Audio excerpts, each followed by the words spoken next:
چار علی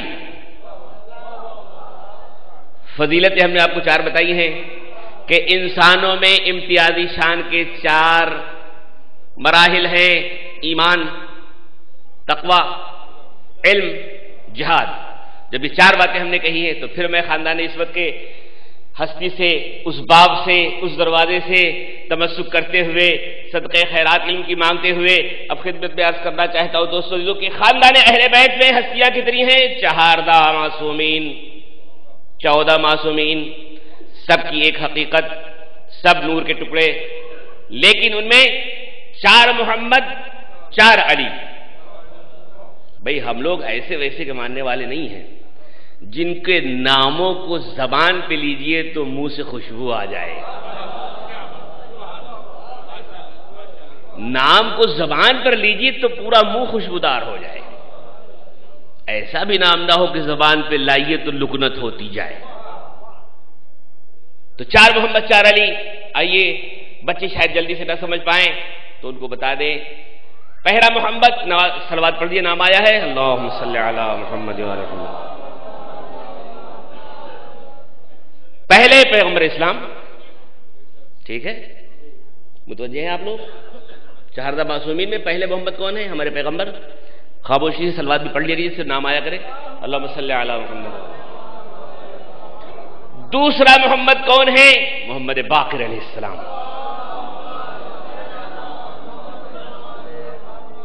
تیسرا محمد کون ہے؟ محمد تقی علیہ السلام۔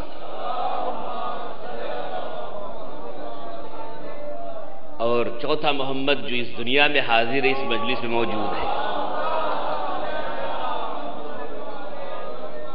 سب سمجھ گئے؟ سمجھ رہے ہیں نا آپ لوگ؟ اب 4 علی کی بات کر رہے ہیں۔ خاندان اہل بیت میں، خاندان عصمت میں 4 علی۔ پہلا علی وہی ہے جو علی ہے، اس کے بتانے کی ضرورت ہی نہیں ہے، پہلا امام۔ دوسرا علی امام زین العابدین علیہ السلام، علی ابن الحسین۔ تیسرے علی علی نقی علیہ السلام، علی رضا علیہ السلام، 8ویں امام۔ تیسرے علی جو ہیں 8ویں امام حضرت علی رضا علیہ السلام، اور چوتھے علی علی نقی۔ آپ کی بالکل توجہ ہے نا؟ بہت توجہ سے سنیے گا۔ انسانی سماج میں فضیلتوں کے 4 اسباب۔ ہم نے ایسے ویسے کو لیڈر نہیں مانا ہے، ہم نے ایسے ویسے کو قائد نہیں مانا ہے، اپنی رہبری اور سرپرستی کے لیے ہم نے صاحبان امتیاز کا اختیار کیا ہے، صاحبان فضیلت کو اختیار کیا ہے۔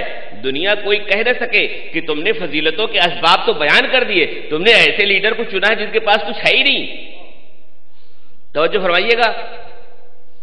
تو میں نے آپ سے عرض کیا کہ خاندان عصمت میں 4 محمد اور 4 علی۔ اللہ نے پہلے محمد کو مجسمہ ایمان بنایا کہ دنیا کافر ہے لیکن ان کے نام کا ایمان ایسا لیا، صادق آیا امین آیا، صادق آیا امین آیا، کافر رہے لیکن ان کے نام کا کلمہ پڑھتے رہے۔ یہ تو پہلا میں نے بتایا، پھر ایک بار تو یاد رکھیے گا، 4 فضیلتیں: ایمان، تقوی، علم، جہاد۔ اب 4 محمد میں دیکھ لیجئے۔ پہلا محمد ایمان والا، دوسرا محمد باقر، باقر العلوم اولین و آخرین۔ غور ہے آپ کی؟ اور پھر میں نے کہا تھا اور فضیلت کی بات کیا ہے؟ تقوی۔ تو ہمارا نواں امام، اس کا لقب ہی تقی ہے، محمد تقی ہے، تقوی کے اعتبار سے۔ اور پھر جہاد کے اعتبار سے جو ہمارا اور آپ کا آخری امام ہے، جب آئے گا تو اپنے جہاد سے دنیا جو ظلم و ستم سے بھری ہوئی ہوگی اس کو عدل و انصاف سے بھر دے گا۔ صلوات پڑھ دیں محمد و آل محمد۔ 4 امتیازی چیزیں: ایمان آپ نے سنی، علم سنا، تقوی سنا، جہاد سنا، یہ تو 4 محمد کے بارے میں۔ اب 4 علی کے بارے میں سنیے۔ 4 علی میں پہلا علی کون؟ وہی علی جو ایمان والا ہے، اور اس اعتبار سے کہ اللہ نے اس کو مجسم بنایا ہے، ہر تمام صفتیں، میں نے ابھی آپ کی خدمت میں عرض کیا تھا کہ چاروں چیزیں یہ علی میں موجود ہیں. پہلا علی، اس میں چاروں موجود ہیں، لیکن ہمیں چاروں علی کے بارے میں گزارش کرنی ہے. اس لیے میں چاہ رہا کہ آپ کی خدمت میں عرض کروں کہ پہلا علی وہ ہے جس کو مجسم بنایا ہے تمام صفات کا، اور دوسرا علی جو امام زین العابدین علیہ السلام ہیں، انہوں نے جو جہاد کیا ہے کربلا سے کوفہ اور کوفہ سے شام تک. یہ جہاد امام زین العابدین کوئی کر نہیں سکتا. مصائب کو جملہ میں نہیں کہہ رہا ہوں، لیکن یاد رکھیے گا، یہ یاد رکھیے گا کہ عصر عاشور، میں مصائب نہیں پڑھ رہا ہوں، صرف میں آپ کو مثال دے رہا ہوں. عصر عاشور امام حسین نے کیا کہا تھا؟ بیٹا اب اس کے بعد تمہاری منزل بڑی سخت ہے. میں نے ایک جملہ آپ سے کہا صرف یعنی جو حسین صبح سے لے کر کے شام تک جنازے اٹھاتے رہے ہیں 72 تک، یہ جہاد ایک طرف ہے اور جہاد علی زین العابدین ایک طرف ہے. تو میں نے عرض کیا کہ 4 علی، ان میں سے پہلا علی مجسم چاروں صفات کا، دوسرا علی جہاد کے نام سے، اور تیسرا علی نقی جو تقوی کے، علی باب رضا علیہ السلام جو مثالی ایمان میں، اور پھر علی نقی علیہ السلام جو تقوی کے اعتبار سے جن کا لقب زکی ہے. آپ حضرات متوجہ ہو گئے، اور وقت مغرب بھی ہے. احترام وقت مغرب میں ربط مصائب کے لیے تو ہم نے آپ سے عرض کیا کہ دوستو عزیزو، مولا نے کہا تھا کہ حسین زین العابدین یہ تمہارا جہاد ہم سے بھی بڑھ کر کے ہے. اگر قربانی امام حسین علیہ السلام کو آپ غور کریں، مرحلہ بر مرحلہ کتنے مراحل اور کتنے منازل سے یہ گزرتا ہوا یہ قافلہ پہنچا ہے. 28 رجب کو یہ قافلہ شروع ہوا ہے، اور 10 عاشور کو قربانیوں کے بعد ختم نہیں ہوا ہے. نہیں، ختم نہیں ہوا ہے.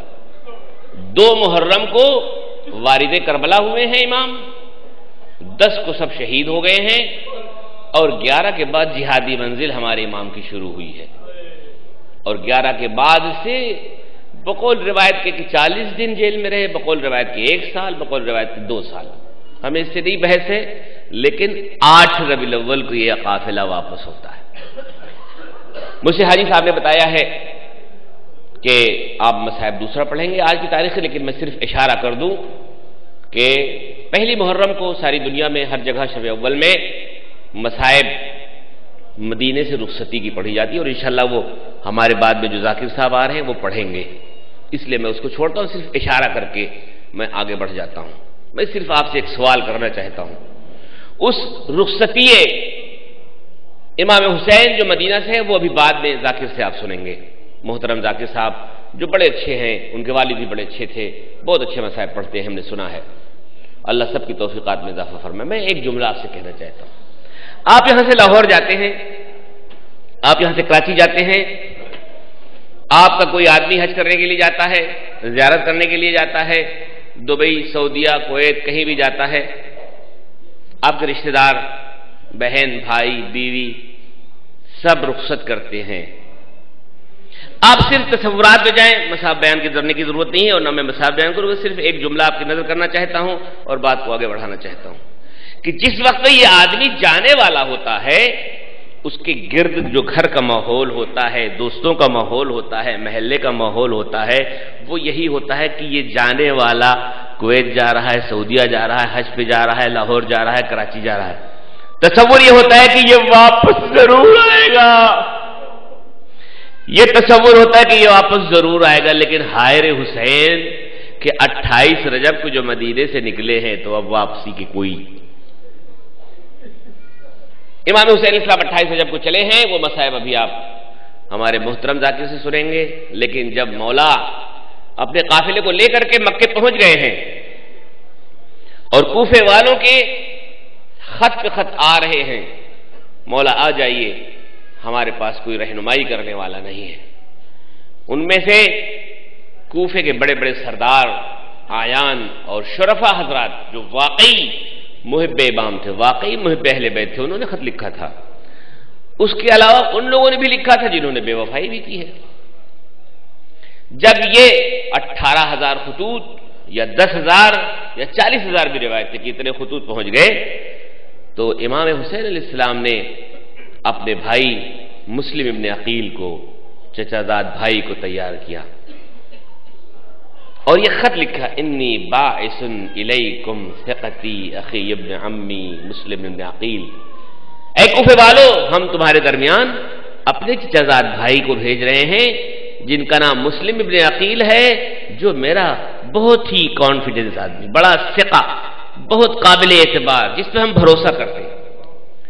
سفیر بنا کے بھیجا۔ سفیر کون ہوتا ہے؟ ایمبیسیڈر کون ہوتا ہے؟ کہ پورے اختیارات ملک کے اس کو لے کے اس کو بھیجا جاتا ہے۔ حسین نے سفیر بنا کے جو مسلم کو بھیجا، گویا پوری نمائندگی حسین کی کر رہے ہیں۔ وہ مکے سے جناب مسلم سب سے پہلے مدینہ آئے، قبر رسول سے رخصت ہوئے۔ قبر رسول سے رخصت ہونے کے بعد 2 ساتھی لیے جو راستے کو بتانے والے تھے، اور 2 بچے اپنے لیے جو مدینے میں رہ گئے تھے۔ تیزی کے ساتھ راستہ گزارتے، بہت ہی جلدی میں مسائل کو ختم کر رہا ہوں، تیزی کے ساتھ جناب مسلم کوفے پہنچے۔ سب سے پہلے جناب مختار کے گھر پہنچے، مختار نے استقبال کیا، اور جب فضا خراب ہوتی گئی، یزید کو پتہ چلا کہ یہاں مسلم پہنچ گئے ہیں اور حسین کے لیے بیعت لے رہے ہیں، تو فوراً عبداللہ ابن زیاد کو گورنر بنا کے راتوں رات بھیج دیا۔ اور عبداللہ ابن زیاد اپنے چہرے پہ نقاب ڈال کر جب راتوں رات آیا تو بہت سے مومنین یہ سمجھے کہ امام حسین علیہ السلام آ گئے ہیں، اور سب استقبال میں بڑھے اور کہا، فرزند رسول، ہم آپ پر قربان ہونے کے لیے تیار ہیں۔ یہ دھوکہ اس نے دیا، ریاکاری سے کام لیا، اور صبح جا کر کے مسجد میں خطبہ دیا اس نے کہ جس کسی نے مسلم کے ہاتھ پر بیعت کی ہے اور جو بھی حسین کا مددگار ہوگا، ہم کو یزید کی طرف سے حکم ملا ہے کہ میں قتل کر دوں گا۔ ڈر اور خوف ایسا غالب ہوا کہ سب لوگ پیچھے ہٹنے لگے، سب پیچھے ہٹنے لگے، اور ایک وہ ماحول آیا کہ جناب مختار کا گھر چھوڑ کر کے جناب مسلم ہانی کے گھر پہنچے، اور جناب ہانی سے پھر عبداللہ ابن زیاد نے بلا کے کہا کہ اگر تم ہمیں مسلم کو حوالے نہیں کرتے ہو تو تمہیں قتل کر دوں گا، اور چنانچہ اس نے بے ادبی کی، چھڑی ماری۔ تفصیل ہے جناب ہانی کی شہادت کی، اور جناب مسلم کو جب شہادت ہانی کی خبر مل جاتی ہے تو اب وہ سمجھ جاتے ہیں کہ کوفہ بے وفائی کر رہا ہے۔ یہاں تک کہ وقت آیا کہ جس کے ہاتھ پر 10,000 یا 40,000 آدمیوں نے بیعت کی ہے، 9 ذی الحجہ کی شام کو 10 آدمی مسلم کے ساتھ رہے، 10 آدمی مسلم کے ساتھ نماز مغرب پڑھائی، اور جب عشاء پڑھائی تو ایک بھی نہیں تھا آپ کے پیچھے۔ مسلم پریشان حال، رات ہو گئی ہے، گلیوں میں، کوفے کی گلیوں میں، کوچے میں پھر رہے ہیں، ٹھوکریں کھا رہے ہیں، اور ایک مرتبہ جا کر کے ایک دروازے پر بیٹھ گئے۔ جب ایک دروازے پر بیٹھ گئے، ایک مومنہ جو اپنے بیٹے کا انتظار کر رہی تھی آئی، وہ سمجھی کہ بیٹا آیا ہوا ہے، اور ایسی صورت میں ہمارے بیٹے اپنے بیٹے کو بلانے کے سلسلے میں وہ دروازے پر گئی، اور جب دروازے پر گئی تو دیکھا جناب مسلم بیٹھے ہوئے ہیں۔ کہا، اے انسان، تو کیوں یہاں بیٹھا ہوا ہے؟ اگر تو اپنے گھر کیوں نہیں چلا جاتا ہے؟ جناب مسلم کہتے ہیں کہ جس کا کوئی گھر نہ ہو وہ کہاں جائے۔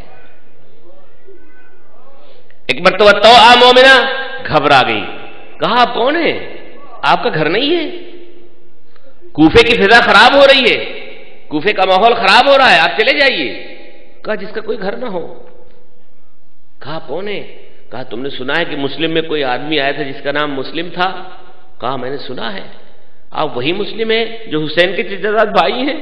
کہا، میں ہی مسلم ابن عقیل ہوں، میرا مولا حسین ہے۔ کہا، مولا آ جائیے، یہ خادمہ آپ کے لیے۔ دروازہ کھول دیا، تو آنے مسلم گھر میں آ گئے اور عبادت خدا میں مشغول ہو گئے۔ تو آنے کھانا لا کر کے دیا، لیکن مسلم نے کھانا نہیں کھایا۔ رات ایسے گزر گئی، نیند مسلم کو نہیں آئی، لیکن جب